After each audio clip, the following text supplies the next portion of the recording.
خدشات کو بچانے کے لیے اس نے کتنے بچے ذبح کروائے۔ صرف چند سال میں اس نے بنی اسرائیل کے 12,000 بچے ذبح کروائے، اور ایک روایت میں تو 70,000 بچے ذبح کروائے، یہ بھی آتا ہے، اور 90,000 حمل اس نے گروا دیے۔ لیکن وہ بھول گیا کہ ہونی کو کوئی نہیں ٹال سکتا، جو خدا نے لکھ دیا ہے وہ ہو کر ہی رہتا ہے۔ ناظرین، لاسٹ ویڈیو میں ہم نے سنا تھا کہ اللہ کے دشمن نمرود نے حضرت ابراہیم علیہ السلام کو آگ میں ڈلوایا تھا۔ آج کی ویڈیو میں ہم ایک اور ایسے نبی کے بارے میں جانیں گے جنہیں آگ میں ڈالا گیا تھا، اور ڈالنے والا کوئی دشمن نہیں بلکہ خود ان کی بہن تھی۔ کون تھے یہ نبی اور کیوں ان کی بہن نے انہیں آگ میں ڈالا تھا، جانیں گے آج کی ویڈیو میں۔ ناظرین، حضرت ابراہیم کے بعد حضرت یعقوب علیہ السلام تک ان کی اولاد کنعان میں ہی آباد رہی۔ کنعان ایک پرانے علاقے کا نام ہے جس میں آج کل کے اسرائیل، فلسطین اور جارڈن شامل تھے۔ پھر یوسف علیہ السلام اپنے بھائیوں کی حسد کے وجہ سے بظاہر غلام بن کر مصر میں تشریف لے گئے۔ یہاں رب تعالیٰ نے ان کو بادشاہت عطا فرمائی۔ پھر ایک مرتبہ جب کنعان میں سخت قحط پڑا، تب یعقوب علیہ السلام اور ان کی ساری اولاد مصر میں دوبارہ آ گئے۔ اللہ پاک نے آپ علیہ السلام کی نسل میں خوب برکت عطا فرمائی، اور چند ہی صدیوں میں مصر میں ان کے لاکھوں آدمی ہو گئے، اور اس ٹائم پیریڈ میں وہاں بنی اسرائیلیوں یعنی حضرت یعقوب علیہ السلام کی اولاد کا بہت دبدبہ رہا، یعنی انہیں عزت حاصل تھی، ان کا انفلوئنس تھا، ان کی سنی جاتی تھی۔ مصر کے بادشاہوں کا لقب فرعون ہوا کرتا تھا۔ یوسف علیہ السلام کا دور کا فرعون اور اس کے ساتھی مر مٹ کے مٹی ہو چکے تھے۔ جب ملک مصر کے حالات خراب ہوئے تو ان دنوں شہر اصفہان میں ایک عطار تھا، ولید بن مصعب۔ عطار یعنی پرفیومر یا پنسار دونوں کو کہا جاتا تھا۔ خیر، وہ بہت غریب تھا، اور اس پر جب بہت زیادہ قرضہ ہو گیا تو وہ اصفہان سے بھاگ کر شام چلا گیا۔ لیکن وہاں اسے کوئی سورس آف انکم نہ ملی، تو اب وہ روزی کی تلاش کے لیے مصر آیا۔ جب یہاں آیا تو اس نے دیکھا کہ گاؤں میں تربوز یعنی واٹر میلن بہت سستے بکتے ہیں اور شہر میں مہنگے۔ اس نے دل میں سوچا کہ یہ بڑا پروفیٹیبل بزنس ہے۔ اس نے گاؤں سے بہت سارے تربوز خریدے، مگر جب وہ شہر کی طرف چلا تو راستے میں ٹیکس لینے والوں نے کئی جگہوں پر اس سے ٹیکس لیے، جس کے رزلٹ میں شہر کے مارکیٹ میں پہنچنے تک اس کے پاس صرف ایک تربوز بچا، باقی سب ٹیکس دینے والوں کو چلے گئے۔ یہ سمجھ گیا کہ اس ملک میں کوئی پراپر اور آرگنائز سسٹم نہیں ہے جو دیکھے کہ کون ٹیکس لے رہا ہے، کتنا لے رہا ہے۔ یہ سب ناظرین، اس ٹائم پر مصر میں کوئی وائرل بیماری چلی ہوئی تھی جس کی وجہ سے بہت لوگ مر رہے تھے۔ تو ایسے پیسے کمانے کے لیے ایک اسے آئیڈیا سوچا اس نے کہ یہ قبرستان میں بیٹھ گیا، اور اس نے کہا کہ میں شاہی افسر ہوں، مردوں پر ٹیکس فکس کیا گیا ہے، پر مردہ مجھے 5 درہم دو اور مردے کو دفن کر دو۔ اس طرح اس نے کچھ ہی دنوں میں بہت مال جمع کر لیا۔ اتفاق سے ایک دن کچھ اس طرح ہوا کہ کوئی بڑا آدمی دفن کے لیے قبرستان لایا گیا۔ اس نے ان کے وارثوں سے بھی ٹیکس مانگا، مگر وہ اندر کے لوگ تھے، جانتے تھے کہ ایسا کوئی ٹیکس ہے نہیں، ایسی کوئی پالیسی نہیں ہے، اور یہ جھوٹا اور دھوکے باز ہے۔ چنانچہ انہوں نے اسے گرفتار کر کے اس وقت کے بادشاہ یعنی فرعون تک پہنچا دیا، اور سارا واقعہ بادشاہ کو بتایا۔ بادشاہ نے اس سے پوچھا کہ تجھے کس اتھارٹی نے یہاں ٹیکس لینے پر لگایا ہے؟ ولید نے کہا، مجھے کسی نے اس کام پر نہیں لگایا، میں تو اپنی مرضی سے یہ کام کیا ہے، اور اس کا مقصد آپ تک پہنچنا تھا۔ یہ کام صرف آپ تک پہنچنے کے لیے میں نے کیا ہے، اور میں آپ کو بتانا چاہتا ہوں کہ آپ کے ملک میں بہت کرپشن ہے۔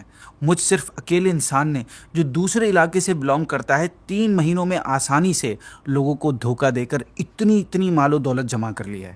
تو آپ سوچیں کہ آپ کے دوسرے گورنر، منسٹر اور اتھارٹیز کیا کچھ کر رہے ہوں گے۔ یہ کہہ کر ولید نے سارا مال بادشاہ کے سامنے ڈال دیا اور کہا کہ آپ ملک کا انتظام میرے حوالے کر دیں تو میں آپ کے ملک کے حالات بہتر کر دوں گا اور کرپشن کا بالکل خاتمہ کر دوں گا۔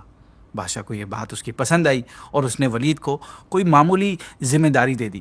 ولید نے اپنی ہوشیاری اور عقل مندی سے وہ طریقہ اور وہ اسٹریٹجی اپنائی جس سے بادشاہ بھی خوش رہا اور رعایا بھی، اور اس طرح آہستہ آہستہ یہ تمام لشکر کا لیڈر بنا دیا گیا اور ملک کا انتظام اچھا ہو گیا۔ وقت گزرتا رہا، جب بادشاہ مصر مرا تو رعایا نے ولید کو بادشاہ کے تخت پر بٹھا دیا۔ اس نے بادشاہ بنتے ہی سب سے پہلا اور عام اعلان کیا کہ لوگ مجھے سجدہ کریں، یعنی مجھے خدا مانیں۔ ناظرین، آپ جانتے ہیں کہ وہ ولید کون تھا؟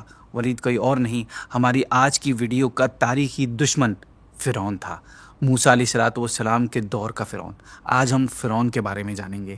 ناظرین، جب اس نے سجدہ کرنے کا اعلان کیا تو سب سے پہلے اس کے وزیر حامان نے اس کو سجدہ کیا، اور پھر دوسرے امیروں اور سرداروں کے ذریعے مصر کے دوسرے لوگوں کو بھی اس نے اپنے آپ کو سجدہ کروانا شروع کر دیا، اور جو لوگ اس تک نہیں پہنچ سکتے تھے، جو دور دراز کے ایریاز میں رہتے تھے، ان کے لیے اس نے اپنے نام کے بت بنا کر بھجوا دیے، اور وہ ان بتوں کو سجدہ کیا کریں۔ اس طرح تمام مصر والے فرعون کی عبادت کرنے لگے، مگر ان میں سے کچھ لوگ ایسے تھے جنہوں نے اس کی پوجا کرنے سے انکار کر دیا، اور وہ تھے بنی اسرائیل کے لوگ۔ فرعون نے ان کے سرداروں کو بلا کر بہت ڈرایا، دھمکایا، مگر انہوں نے کہا کہ ہم تیری عبادت نہیں کر سکتے، ہم صرف اپنے رب اللہ کی عبادت کریں گے، تو جو چاہے سو کر۔ یہ سن کر فرعون غصے میں آ گیا، اور اس نے بنی اسرائیل کے لیے موت کی سزا سنا دی، یعنی جو مجھے سجدہ نہیں کرے گا وہ مر جائے گا۔ اس نے دیگوں میں زیتون کا تیل اور سلفر ملا کر بنی اسرائیل کو اس میں ڈالنا شروع کر دیا، یعنی بنی اسرائیل کے لوگوں کو۔ بنی اسرائیل نے یہ سب کچھ برداشت کیا، مگر توحید سے منہ نہ موڑا اور فرعون کو سجدہ نہ کیا۔ جب بہت سارے بنی اسرائیلی جلا دیے گئے، تب حامان نے فرعون سے کہا کہ ان کو مہلت دے اور ان کو دنیا میں ذلیل کر کے رکھ۔ تب جا کے اس نے بنی اسرائیل کو جلانا چھوڑا اور بنی اسرائیل پر طرح طرح کے ظلم کرنا شروع کر دیے۔ فرعون کی سختیاں بنی اسرائیل پر بے پناہ تھیں۔ فرعون نے بنی اسرائیل کے بچوں کو اپنا غلام بنا لیا تھا۔ ان کی عورتیں فرعونیوں کی خادمائیں تھیں، ان کے جوانوں کو سخت اور مشکل کام دیے ہوئے تھے۔ ان سے اتنے زیادہ کپڑے دھلوائے جاتے جن سے ان کی کمر اور گردن زخمی ہو جاتی تھی۔ غریبوں پر ٹیکس لگا دیے تھے جو روزانہ شام سے پہلے لیے جاتے تھے۔ اگر کوئی ایک دن کا بھی ٹیکس نہیں دے پاتا تھا تو ان کے ہاتھ گردن کے ساتھ باندھ دیے جاتے تھے، اور مہینے بھر تک ان کو اس مصیبت میں رکھا جاتا تھا۔ کمزور اور بوڑھے لوگوں کو قبطیوں، یعنی جو بنی اسرائیل کے علاوہ جو دوسری قوم تھی، فرعونیوں نے ان کے لیے اینٹیں بنانے کے کام پر لگایا ہوا تھا۔ وہ ان کے مکانات تیار کرتے تھے، ان کے واش روم اور گلیوں میں جھاڑو دیا کرتے تھے۔ ان کی بوڑھی عورتیں فرعونیوں کے لیے کپڑے بناتی تھیں۔ یہ سب ظلم و ستم ہو رہا تھا بنی اسرائیل پر، فرعون کو خدا نہ ماننے کی وجہ سے۔ ناظرین، فرعون کا ظلم و ستم اپنی انتہا کو اس وقت پہنچا جب اس نے ایک ڈراؤنا خواب دیکھا۔ اس خواب کو دیکھنے کے بعد اس نے بنی اسرائیل کے ساتھ وہ کیا جو ثابت کرتا ہے کہ فرعون صرف اسلام کا دشمن نہیں بلکہ وہ انسانیت کا دشمن تھا۔ اس نے خواب دیکھا کہ بیت المقدس کی طرف سے ایک آگ آئی جس نے تمام قبطیوں یعنی فرعونیوں کو جلا ڈالا، مگر بنی اسرائیلیوں کو کوئی نقصان نہ پہنچا۔ اور پھر دیکھا کہ بنی اسرائیل کے علاقے سے ایک بڑا اژدہا نکلا جس نے اس کے تخت کو نیچے گرا دیا۔ فرعون نے یہ عجیب خواب دیکھ کر بڑا پریشان ہوا۔ اس نے خواب کا مطلب سمجھنے والوں کو دربار میں بلایا اور انہیں اپنا خواب بتایا۔ انہوں نے فرعون سے کہا کہ اے فرعون، اس خواب کا مطلب یہ ہے کہ بنی اسرائیل میں ایک لڑکا پیدا ہوگا جو تیری حکومت کے ٹکڑے ٹکڑے کر دے گا۔ اپنی بادشاہت ختم ہونے کا سن کر فرعون نے فوراً اپنے سپاہیوں کو بلوایا اور انہیں آرڈر جاری کیا کہ 1000 سپاہی ویپن کے ساتھ اور 1000 دائیاں یعنی مڈ وائف بنی اسرائیل کے محلے میں لگا دو۔ ناظرین، یہ کوئی بنی اسرائیل کی خدمت کے لیے نہیں لگوائی گئی تھی، بلکہ ان کے لیے آرڈر یہ تھا کہ بنی اسرائیل کے جس گھر میں بھی لڑکا پیدا ہو اسے قتل کر دیا جائے۔ جی ہاں، اس نے پیدائشی بچوں کو ذبح کرنے کا حکم دیا، صرف اس خوف سے کہ کہیں ان میں سے ایک بچہ اس کی بادشاہت ختم نہ کر دے۔ کتنا انسیکیور تھا۔ اور آپ جانتے ہیں کہ اپنی بادشاہت کو بچانے کے لیے اس نے کتنے بچے ذبح کروائے۔ صرف چند سال میں اس نے بنی اسرائیل کے 12,000 بچے ذبح کروائے، اور ایک روایت میں تو 70,000 بچے ذبح کروائے، یہ بھی آتا ہے، اور 90,000 حمل اس نے گروا دیے۔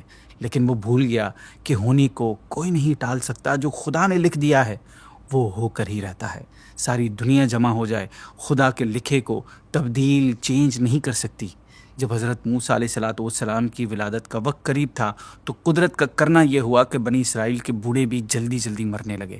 تب قبطیوں نے فرعون سے درخواست کی کہ بنی اسرائیل میں موت کا بازار گرم ہے، یعنی ان میں موتیں بہت ہو رہی ہیں اور ادھر ان کے بچے قتل کیے جا رہے ہیں۔ اگر کنڈیشن یہی رہی تو کچھ ہی ٹائم میں یہ قوم ختم ہو جائے گی، اور اگر یہ قوم فنا ہو گئی تو ہماری خدمت کون کرے گا؟ تب فرعون نے یہ حکم جاری کیا کہ اچھا، اب سے 1 سال بچے قتل کیے جایا کریں گے اور 1 سال چھوڑے جائیں گے۔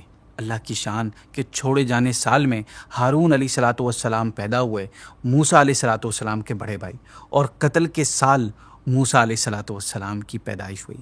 جب حضرت موسیٰ علیہ السلام کی والدہ حاملہ یعنی پریگننٹ ہوئی تو فرعون کی دائیاں ان کے گھر میں تھیں اور سپاہی دروازے پر آنے لگے۔ جب ولادت کا وقت قریب آیا تو ایک دائی ان کے گھر میں رہنے لگی۔ جو طریقہ تھا، موسیٰ علیہ السلام رات کے وقت پیدا ہوئے۔ فرعون کی دائی کا کام یہ تھا کہ پیدا ہونے والا اگر لڑکا ہو تو اسے ذبح کر دے، لیکن دائی نے جیسے ہی حضرت موسیٰ علیہ السلام کو دیکھا، اللہ پاک نے اس کے دل میں آپ کی محبت پیدا کر دی۔ اس دائی نے آپ کی والدہ سے کہا کہ کسی بھی طرح اس کو قتل ہونے سے بچاؤ۔ یہ کہہ کر اس نے خود ایک ذبح کیا ہوا بکری کا بچہ ایک ہانڈی میں ڈال کر سپاہیوں سے کہا کہ اس گھر میں لڑکا پیدا ہوا تھا، میں نے اسے ذبح کر دیا ہے، اور دیکھو میں اسے دفن کرنے کے لیے جنگل میں جا رہی ہوں۔ سپاہیوں نے دائی پر بھروسہ کیا اور بعد میں کوئی تحقیق نہ کری۔ اس طرح اللہ پاک نے پیدائش کے وقت موسیٰ علیہ السلام کی حفاظت فرمائی، اور موسیٰ علیہ السلام اپنے گھر میں ہی پرورش پاتے رہے۔ ادھر نجومیوں نے فرعون کو بتا دیا کہ بنی اسرائیل میں وہ بچہ پیدا ہو چکا ہے۔